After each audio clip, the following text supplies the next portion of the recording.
Bonjour les JB Followers, ce mois-ci je vous emmène dans deux clubs aux odeurs, aux entraîneurs complètement différents. Le premier se trouve dans l'état de New York, plus précisément à Brooklyn, avec le célèbre Gleason Gym. Donc après je vous emmène à Bangkok, plus précisément à Pattaya, dans le Team Nikema, le Muay Thai Academy.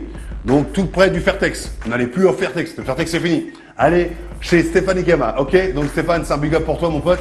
On t'aime tous en France. Voilà, allez, je vous emmène direction. Allez, c'est parti. Let's go to New York.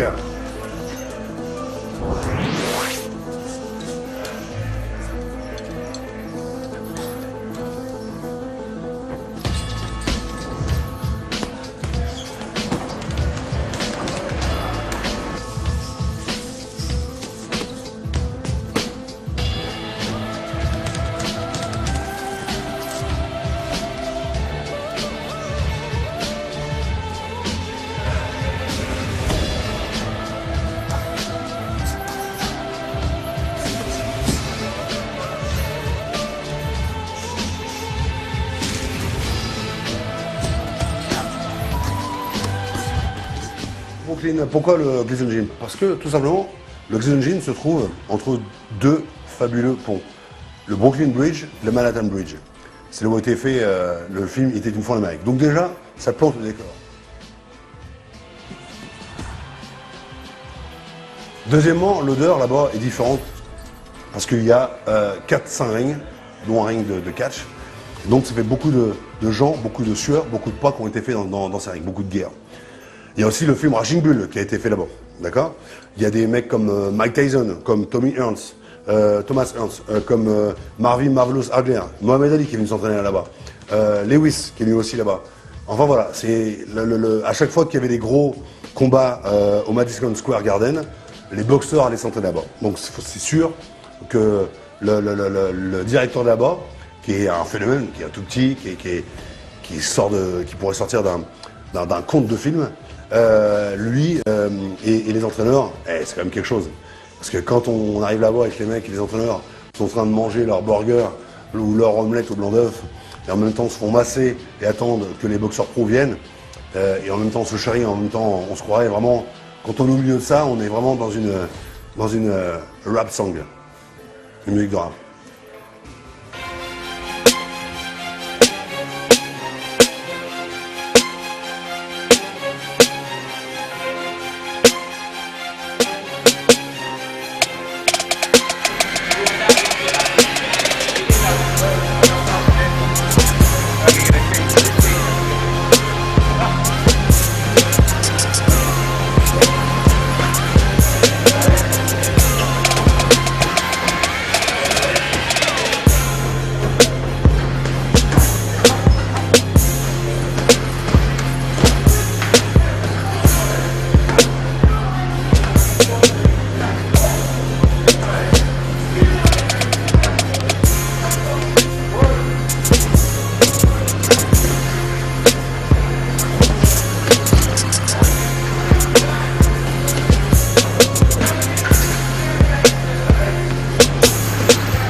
Pourquoi Don Saxby? Alors Don Saxby donc, est très bon parce qu'il a mis dans son livre de connaissances une multitude de champions, d'entraîneurs. Et donc il a une technique d'entraînement où est-ce que c'est comme si on était en sparring. Donc je donne, je peux recevoir ça comme beaucoup le font. Mais il y a quelque chose le petit plus on dit je ne sais quoi, qui fait que, non, c'est vraiment top. J'aime bien m'entraîner avec lui. On a très bons entraîneurs aussi en France, hein, comme Sidi qui est à Paris d'ailleurs. Big up à toi Sidi. Et donc il y a un très bon, voilà, il y a un petit peu de ça, mais il y a l'expérience en plus. Ce qui est là aux États-Unis, c'est qu'il y a comme, contrairement en France, il y a une multitude de combats chaque semaine. Les gens font d'état en état et prennent leur voiture avec les boxeurs et donc boxent régulièrement. C'est ça qui est vraiment qui fait la différence. Voilà, l'expérience.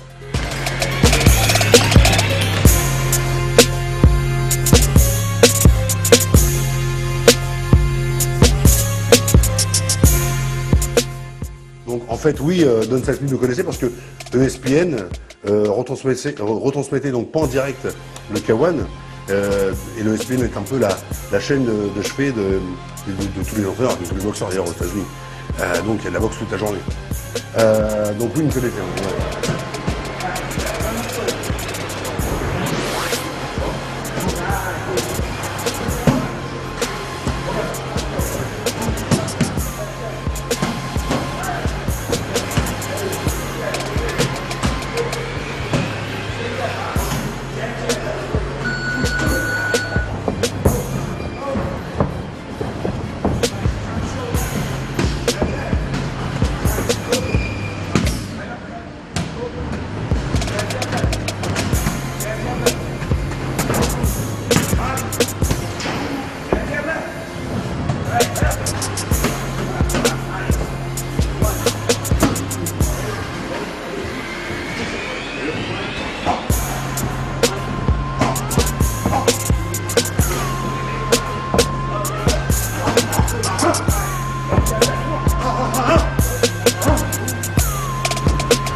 Est-ce que je commence à avoir une différence de style entre les boxeurs français, est-ce que je vois entre les entraîneurs français? Oui, je commence à voir. Avant, il y avait vraiment, comment dirais-je, entre les entraîneurs français et les entraîneurs américains, il y avait, on va dire, allez, il y avait le lac Léman, ok? Maintenant, c'est une petite rivière. Je vous dis, ça tient juste sur le fait que l'expérience des entraîneurs de boxe anglaise aux États-Unis est beaucoup plus importante que ceux de France. Alors ça se voit vu au résultat. Mais on commence à vraiment faire, la différence commence à s'amoindrir. Donc moi je vous parle toujours de l'entraîneur à Paris qui entraîne aussi bien les champions, aussi bien les rappeurs, aussi bien les acteurs. Il n'y a pas que lui, il y a aussi il y a Fabrice Alouche qui va beaucoup aux États-Unis, donc dans l'école à Floyd Mayweather, qui est pour l'équipe TNT. Donc tous ces gens-là rapportent quelque chose en France, plus le style français, le style style servant, hein, on va dire, le style y aller. Bon, comme quoi ils y vont aussi, mais enfin il y a un melting pot qui se fait pour les Français. Mais malheureusement, on va dire que la boxe française, il nous faut un champion. Ça se trouve, en ce moment, il y a un jeune de 12 ans qui nous regarde en ce moment et qui dit pourquoi pas moi. Moi je te dis jeune, si tu as des bons points et si tu as un bon déplacement de jambes, va en boxe anglaise, Coco.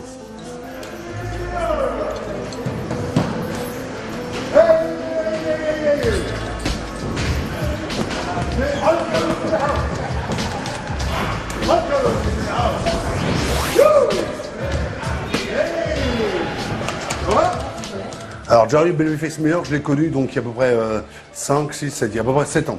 Donc c'était un mec qui faisait que de la boxe anglaise et il était fan un peu il était fan du K1 et c'était quelqu'un qui avait d'énormes qualités, enfin qui a d'énormes qualités d'ailleurs.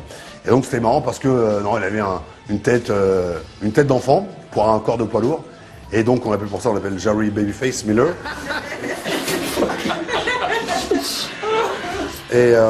Et puis, donc j'avais mis les gants avec lui en anglaise, et lui il m'appelait tonton, il m'appelait Uncle, pas Uncle Sam, mais c'était Uncle GG. Et puis donc j'ai suivi un peu sa carrière, c'est marrant parce que quand je pars de New York il y a 7 ans, de Brooklyn, il a envie de monter une école de kickboxing, la boxe anglaise, et donc il n'y avait pas encore l'essor qu'il y a en ce moment avec le Glory qui se passe à New York, parce que le MMA est interdit actuellement dans l'état de New York. Et donc je suis un petit peu ses aventures. Et donc je suis très content. Là, il a rencontré 2-3 fois le Glory. Et puis, mais bon, le kickboxing pour lui, c'est quand même une autre affaire. Donc il n'y a quand même pas tous les clubs qu'il y a en France ou en Hollande.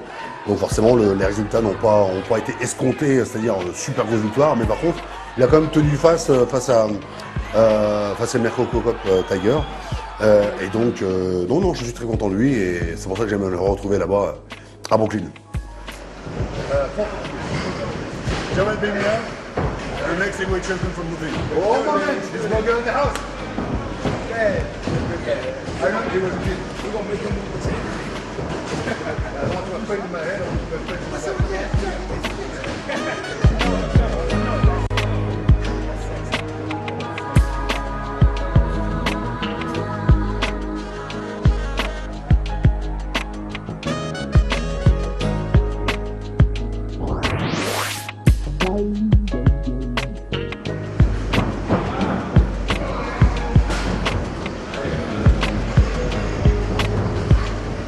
Chaque face. Donc je pense que celui-ci, s'il maintient son effort dans l'entraînement, je pense que on va entendre parler de lui. Chaque face. Ouais, t'as vu, ses yeux en disent beaucoup et c'est quelqu'un que Don, parce qu'il s'occupe aussi d'enfants qui sont, on va dire, en foyer, qui ont été un petit peu rejetés par leurs parents. Et donc Don s'occupe de ces enfants-là le soir à leur faire leurs devoirs déjà dans le club. Et aussi de les prendre aussi en boxe anglaise. Et lui, franchement, comme on dit aux États-Unis, comme on dit en américain, just watch out.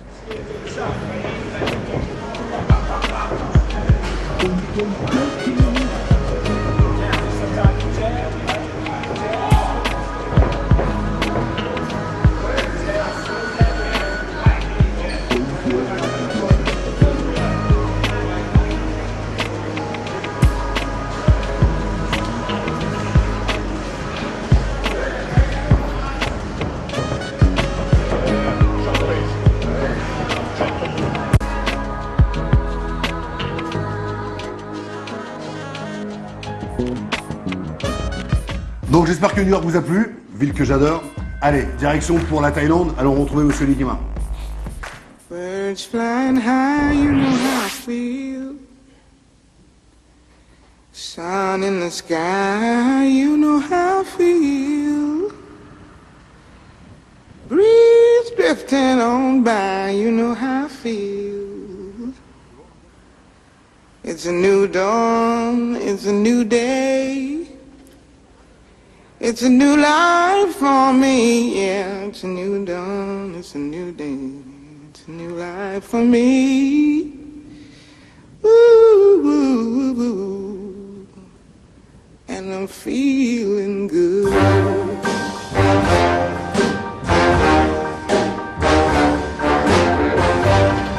Fish in the sea, you know how I feel. River running free, you know how I feel. Blossom on the tree, you know how I feel. It's a new dawn, it's a new day, it's a new life for me. And I'm feeling good.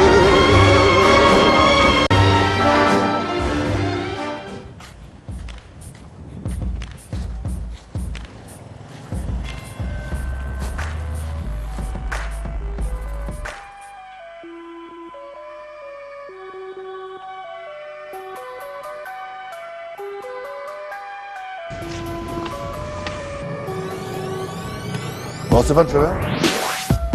Pousse. Pénis. Stéphane Nikema, donc Stéphane Nikema, il faut savoir que Stéphane Nikema, j'ai été un de ses grands fans. Quand il a rencontré Samsung, quand il a rencontré Kronsack, quand il a rencontré Orlando Witt.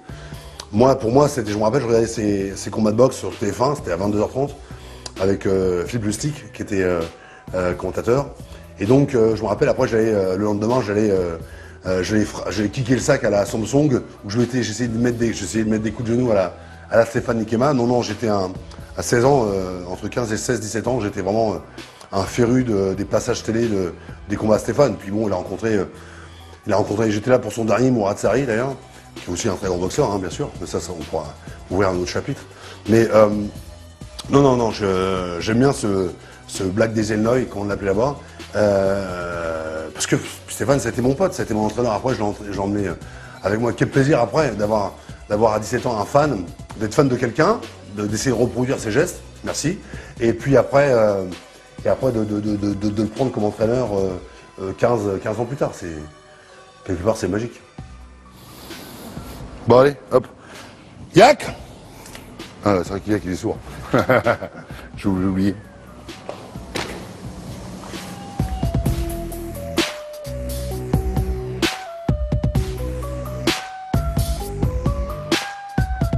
Stéphane, c'est un Français, mais qui a le cœur qui est plus tourné vers la Thaïlande, donc Pattaya. Et donc son camp, c'est vraiment un camp thaïlandais. On s'entraîne le matin, on fait le footing, on s'entraîne le matin, on se fait masser, on se fait encore 2 heures de technique le soir, du corps à corps. Non, c'est vraiment le. Et puis c'est Stéphane Ikema, quoi. Stéphane Ikema, c'est quand même pour ceux qui sont tout jeunes devant la télé. Pour le corps à corps et les middle kicks et les genoux, là, il y a pas mieux. Et en plus, il y a un entraîneur de boxe anglaise, et je vous en donne, je peux vous dire, il est bon.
qui est bien d'aller à Pattaya et d'aller forcément au Team Nikema Muay Thai Academy, je l'ai bien dit. C'est d'aller c'est de se faire masser. Juste en face, il y a une petite dame qui sera contente de vous faire à manger à base de riz, de coriandre et de poulet. Et après, vous pouvez aller visiter des temples, vous recueillir. Je trouve que c'est ça la beauté et la grandeur du Muay Thai. C'est quelque chose qui doit rester un sport et qui peut quelque part être une façon de se recueillir face à soi-même. Voilà.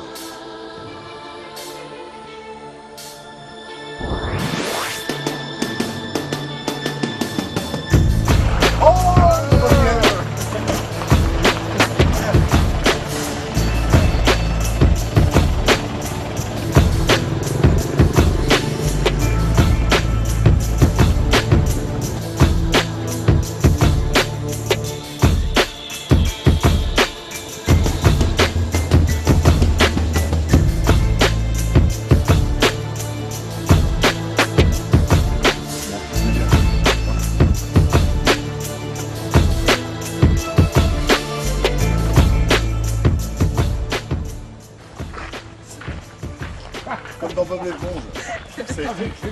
C'est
J'espère que ce JLB vous a plu.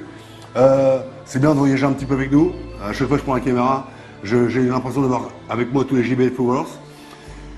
J'espère aussi donc que ce petit voyage à New York vous a donné des idées. Ça sueur de vol, ça redonne de l'énergie ici aussi pour le cerveau. Spéciale dédicace à Geoffrey Barbier et Florent, mes deux potes de la New York Film Academy. Les gars, big up. Je vous donne rendez-vous le mois prochain sur la meilleure chaîne des sports de combat, toute activité confondue, sur Combat Sport.